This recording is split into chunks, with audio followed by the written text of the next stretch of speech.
స్తోత్రములు. మీ అందరికీ నా వందనములు. ఈరోజు దేవుని వాగ్దానము. యెహోవాను ఆశ్రయించినందున ఆయన మన చుట్టూ నెమ్మది కలుగజేసి ఉన్నాడు. 2వ దినవృత్తాంతములు 14వ అధ్యాయం 7వ వచనము. మహాపరిశుద్ధుడైన మన తండ్రి అయిన యెహోవాను మనం ఆశ్రయించినందున మన తండ్రి అయిన యెహోవా నెమ్మది కలుగజేస్తానని మనతో సెలవిస్తున్నారు. యెహోవాను నమ్ముకున్న ఎడల మనకు రక్షణ బాహుల్యం కలుగుతుంది. బుద్ధి జ్ఞానములు సమృద్ధియు కలుగుతాయి.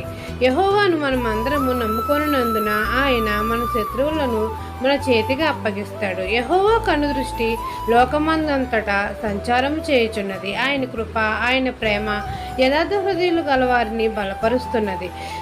తండ్రి యథార్థంగా ప్రవర్తించే వారిని దేశంలో ఎటువంటి యుద్ధములు లేకుండా నెమ్మది కలుగజేస్తాడు. మన తండ్రిని మనం ఆశ్రయించినందున మన తండ్రి మనకు సహాయకుడై ఉంటాడు. మనల్ని ద్వేషించిన